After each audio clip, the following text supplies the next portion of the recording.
Fatia ini udah nulis karya tulis ilmiah yang pokoknya temanya tentang pajak. Judulnya betul, apa? Judulnya aku ambil sistem perpajakan di Indonesia dalam perspektif Islam, studi kritik tentang pajak penghasilan is. Berat ya bun ya. Dan kalau kita lihat PPN itu kan naik dari 11% ke 12% kan? Iya betul. Itu kalau dilihat-lihat cuma 1%. Tapi kalau kata para ahli ekonom, itu tuh ternyata naiknya nggak cuma 1%, tapi 9%. Kok bisa? Ya, at least sekarang kita bilang 5 juta lah. Oh, naik nih, naik UMR-nya sudah 5 juta. Tapi kan dengan 5 juta itu, dengan apa sih namanya, barang-barang yang sekarang makin naik juga ya sama aja, bro. Bener, ya nggak sih? banget. Ya kan, makanya sampai orang-orang tuh sampai bilang kayak, tubuh manusia itu 70% air, sisanya pajak. Bener banget lah kalau netizen Indonesia bilang. Berarti kalau gitu pajak bukan penghasilan utama gitu ya? Iya, bener. Kalau di dalam Islam pajak tuh bukan pendapatan utama. Berarti pendapatan utamanya ada di sumber daya alam. Oh, sumber daya alam.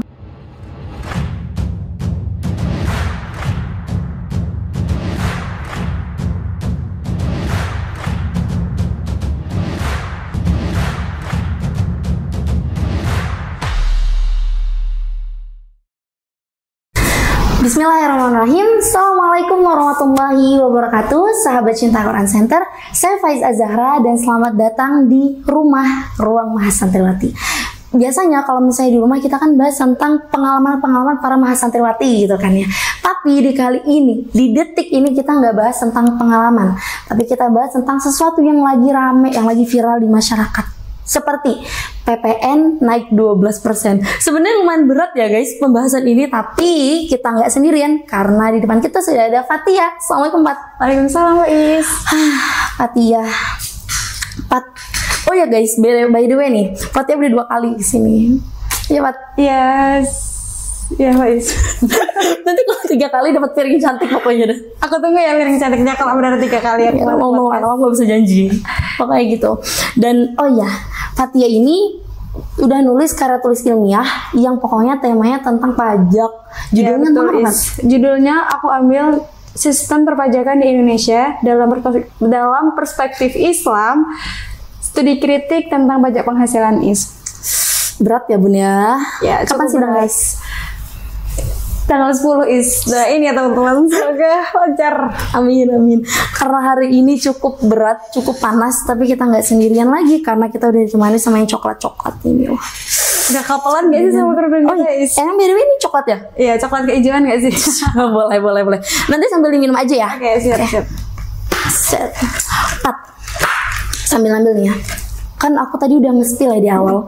Kalau misalnya kemarin kan lagi rame banget tentang pajak, naiknya pajak 12% gitu ya. Dan itu tuh bener-bener yang kayak memicu reaksi masyarakat gitu. Masyarakat banyak yang bilang kalau misalnya ini tuh berupa kayak keresahan gitu. Banyak masyarakat yang protes, banyak masyarakat yang unjuk rasa gitu. Nah, menurut Fatia sendiri nih, gimana Pat? Ya, kalau kita lihat dari beritanya is, ternyata tuh kan kemarin tuh beritanya masih simpang siur kan. Ada yang bilang katanya PPN gak jadi naik, ada yang bilang PPN naik gitu. Tapi nyatanya ternyata PPN tuh jadi naik, tapi untuk barang-barang mewah aja. Endingnya jadi ya? Iya. Dan kalau kita lihat PPN tuh kan naik dari 11% ke 12% kan? Iya betul. Itu kalau dilihat-lihat cuma 1%. Tapi kalau kata para ahli ekonom, itu tuh ternyata naiknya nggak cuma 1%, tapi 9%. Kok bisa? Iya. Aku juga lihat kontennya Bang Jerome di salah satu akun Instagram beliau. Kan beliau kasih tutornya tuh cara ngitung secara matematika gitu kan. Pokoknya beliau tuh ngitung gini. Dari persenannya pajak itu sendiri. Aku gak bisa jabarin karena aku nggak expert di bidang itu gitu. Iya, betul. Tapi di hasil akhir, kamu bisa lihat sendiri ya di akun Instagramnya Bang Jerome. Di hasil akhirnya tuh total pajak itu sebenarnya 9% gitu. Besar banget sebenarnya. Aslinya 9%? Iya benar. Oh gitu. Dan endingnya kan, tadi kan kamu sempat ngomong ya, naiknya ke barang-barang mewah gitu kan betul. ya. Dan barang-barang mewah itu kan yang kayak pesawat jet gitu kan dan lain sebagainya. Berarti Pat, secara nggak langsung pajak itu tuh cuma berdampak ke orang-orang kaya aja. Harusnya itu berdampak sama orang-orang kaya aja. Tapi kenapa masih ada demo terkait kenaikan itu? Ya karena secara nggak langsung buat masyarakat yang berada di kalangan menengah ke bawah itu kena efek dominonya gitu is. Contohnya gini, analoginya gini. Kamu bawa batu, depan kamu itu ada kolam lah ya. Kamu lemparkan batu itu ke tengah, otomatis airnya tuh kemana-mana kan, iya, ke seluruh betul. kolam kan, gak cuman di tengah, di titik yang itu doang. Padahal batu itu cuma lempar di titik tengah itu doang. Iya, di titik tengah itu doang gitu kan. Nah gitu juga PPN, walaupun PPN itu yang tanda kutip katanya untuk orang-orang kaya aja, tapi otomatis orang-orang kaya itu bakal menaikkan biaya produksi mereka kepada orang yang beli barang-barang mereka, which is yang beli barang-barang mereka kan nggak cuman dari orang-orang kaya aja, orang kaya juga kan. Gitu. Oh berarti ya memang naik gitu kan ya, tapi nggak secara langsung. Oke, bahan pokok gitu kayak beras, kacang-kacangan apa segala macam nggak langsung naik ke situ. Iya benar. Berarti mungkin ke produksinya, mungkin dan yang lain sebagainya. Karena bisa jadi mahal di biaya distribusinya itu, makanya kenapa barang pokok tuh bisa naik. Ya, tapi Pat, kalau kayak gitu dan itu memang berdampak ke semuanya dong ya. Tapi tau nggak sih Pat, aku tuh pernah dengar satu penelitian yang bilang kalau misalnya kan kita tuh ada kalangan atas, kalangan menengah sama kalangan bawah gitu ya. Dan tulang punggung di negara kita itu adalah kalangan menengah gitu. Dan coba bayangin deh, kalau misalnya kalangan menengah itu ia juga ikut kena dampaknya, maka juga bisa anjlok dong. Iya, bahkan isunya pas aku buat KTI itu. KTI kan tentang pajak. Aku ngelihat berita tuh ternyata middle class di Indonesia itu sempat turun gitu, saking pajak itu benar-benar sangat berdampak buat masyarakat kayak gitu. Kalau kata Ustadz Felix, aku lihat di video beliau terkait pajak PPN ini, pajak pertama nilai yang 12% ini, beliau bilang dampaknya ini bisa ke masyarakat gitu kan. Dan salah satu contohnya efek dominonya itu adalah harga barang dan jasa itu naik. Yang tadi aku bilang kan, otomatis orang kaya nggak mau rugi dong, karena mereka kena pajak banyak, pajak tinggi. Terus mereka juga akan naikin harga barang-barang pokok, barang-barang produksi mereka. Iya betul. Oh gitu, berarti ya memang ya pengaruhnya ke semuanya, balik lagi gitu kan.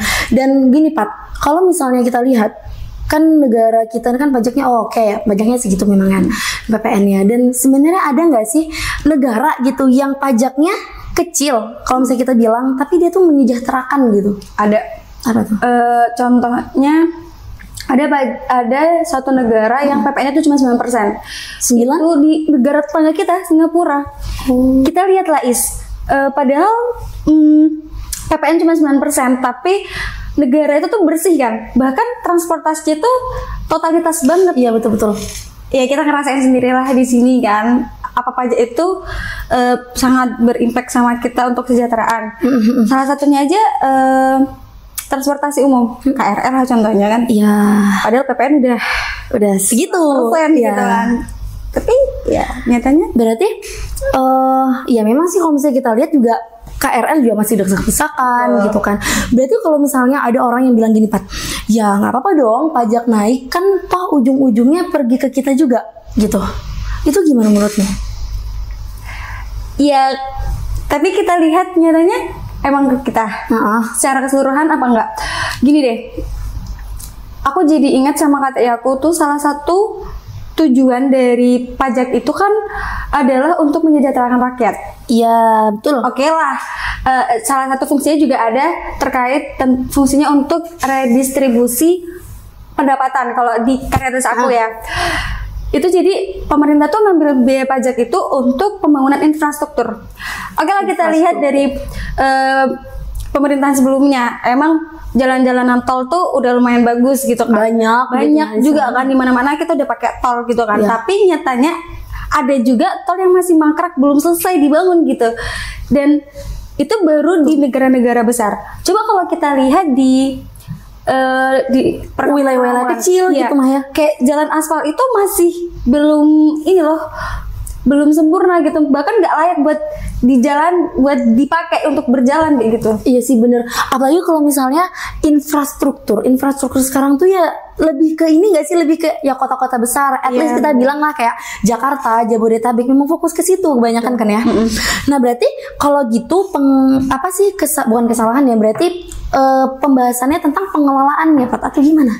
Iya bener. Jadi masalahnya bukan di kenaikan pajaknya, tapi di pengelolaannya. Jadi kalau di dalam Islam itu sistem perpajakannya gimana tuh sistem perpajakan dalam Islam? Oh, di dalam Islam ada pajak berarti? Ada. Jadi kalau dalam Islam itu ada yang namanya pajak dan disebut doribah. Beda ya sama zakat, sama jizyah, itu beda lagi. Tapi pajak dalam Islam itu kalau di KTI aku ngutip di kitab Nizamul Iqtisadi karya Syatakyun An-Nabhani, itu pajak itu cuma dipungut ketika dalam keadaan darurat. Jadi kan di Islam itu pengelolaan harta itu dikelola oleh Baitul Mal. Kalau Baitul Mal itu habis hartanya, iya, betul. Otomatis mau nggak mau pemerintah itu mengungut pajak, dan di dalam Islam yang dipungut pajak itu cuma orang kaya. Cuma orang kaya dan itu cuma muslim. Oh berarti ya memang di dalam Islam kita katakan ada pajak. Apa tadi doribah ya? Iya, doribah. Tapi kalau misalnya doribah itu diambil ketika Baitul Mal sudah habis. Berarti kalau gitu Baitul Mal berarti kalau gitu pajak bukan penghasilan utama gitu ya? Iya benar. Kalau di dalam Islam pajak itu bukan pendapatan utama. Berarti pendapatan utamanya ada di sumber daya alam. Oh, sumber daya alam. Iya. Pendapatan alam. Berbeda sama negeri kita hari ini. Kalau ya faktor aku juga nulis karya tulis ilmiah ini ya. Jadi yang aku dapat tuh pendapatan utama pajaknya itu kurang lebih sekitar 80%, 70 sampai 85% lah di Indonesia. Pajak itu di Indonesia. Sedangkan SDA-nya itu cuma 15%, 20% doang. Berarti 70 sampai berapa tadi? 85%. Itu pajak apa aja tuh? Ada berbagai macam pajak. Kan ada PPN ini, terus yang aku bahas tuh kan ada PPH, pajak penghasilan, terus juga ada pajak kendaraan, pajak tempat dan lain sebagainya. Semuanya dipajakin gitu ya? Iya benar. Kamu bayangin aja deh, UMR di Jakarta. Iya. UMR Jakarta sebagai udah jadi ibu kota belum ya? Apanya? Jakarta. Jakarta udah lama. Apa udah diganti sama IKN gitu? Oh enggak, lagi progres ya. Jakarta deh. UMR-nya kalau yang aku cari tuh sekarang 5 juta katanya. Kau bayangin deh 5 juta. Sedangkan kita harus bayar pajak sebanyak itu. Jadi pajak tuh gak cuma ngalamin kenaikan, tapi macamnya juga banyak gitu kan. Yang tadi aku sebutin. Betul. Terus ditambah lagi sekarang tuh ada tapera kayak gitu kan. Betul bagi pegawai gitu kan ya. Pegawai yang aku bahas sekarang kan PPH nih. Jadi pegawai yang karyawan tetap di salah satu perusahaan itu, dia bakal dipotong gajinya untuk bayar pajak kayak gitu. Iya nggak sih, kayak ya at least sekarang kita bilang 5 juta lah. Oh naik nih, naik UMR-nya sudah 5 juta. Tapi kan dengan 5 juta itu, dengan apa sih namanya, barang-barang yang sekarang makin naik juga ya sama aja bro. Bener, ya nggak sih? Banget. Ya kan makanya sampai orang-orang tuh sampai bilang kayak tubuh manusia itu 70% air, sisanya pajak. Bener banget lah kalau netizen Indonesia bilang kayak gitu. Agak sarkas ya. Iya bener, karena ya emang sebanyak itu pajak yang ditarik di rakyat. Iya sih benar. Coba kalau misalnya kita balik lagi tadi yang 70 sampai 85% dari pajak, sisanya SDA. Aku tuh penasaran banget. Maksudnya gini, Indonesia yang notabene-nya kan kayak jadi paru-paru dunia gitu ya. Kayak, ya kita bisa bilang lah kalau misalnya Indonesia semua sumber daya alam, ada tambang, ada mineral dan lain sebagainya, itu kan ada di Indonesia ya. Tapi aku greget banget ini karena seharusnya sumber daya alam yang banyak itu kan ya, itu yang kenapa bisa 20% masuk ke negara, itu kan karena banyak diprivatisasi ya Pak. Nah bener banget Is. Tapi kalau kita bahas terkait SDA itu pasti bakal panjang nih, bakal ada part 2 kan? Iya betul.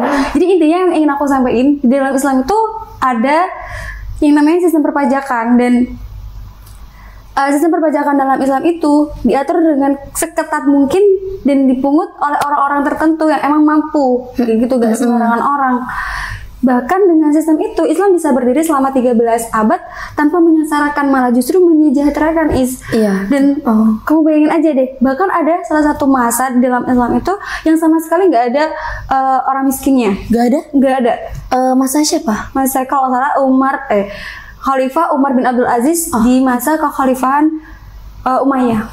Berarti ya itu yang perlu di-highlightin. Berarti gini sahabat cinta Quran, yang bisa aku highlightin dari percakapan kita pada hari ini adalah pembahasan tentang pajak itu bukan pembahasan tentang naik atau turunnya atau nggak jadinya pajak naik itu, tapi pembahasan tentang bagaimana cara mengelolanya. Iya Pak? Betul.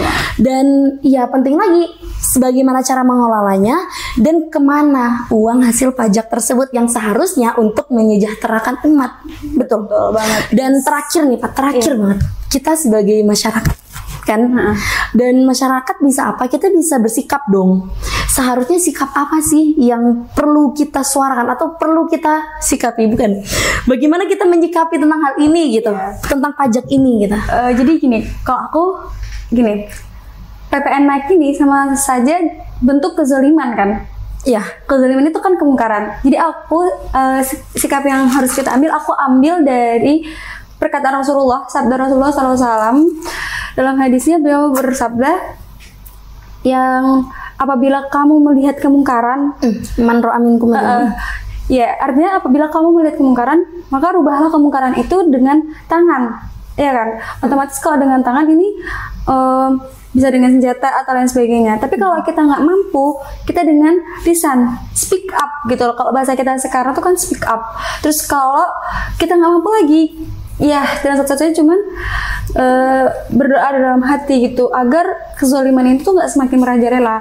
Tapi saran aku buat kita semua itu harus speak up gitu ya, agar opini nggak turun gitu kan ya, agar opini itu semakin dipertimbangkan sama pemerintah dan agar kezaliman pun nggak semakin merajalela. Panas ya, lumayan panas Bun ya, silahkan diminum. Lu agak panas. Iya sih, bener-bener aku setuju banget ya. Pokoknya intinya jangan lelah untuk bersuara ya, betul ya. Betul. Oke, cukup panas pada hari ini, mungkin kita udah banyak banget ngobrol ke sana ke sini, dan makasih banget Fatia udah ke sini. Makasih juga Pak Is dan teman-teman semua. Iya. Mungkin gitu aja dari kami sahabat cinta Quran Center. Like kalau misalnya suka sama video ini, subscribe kalau misalnya penasaran dengan konten-konten selanjutnya. Saya Faiz Azahra, saya Fatia. Assalamualaikum.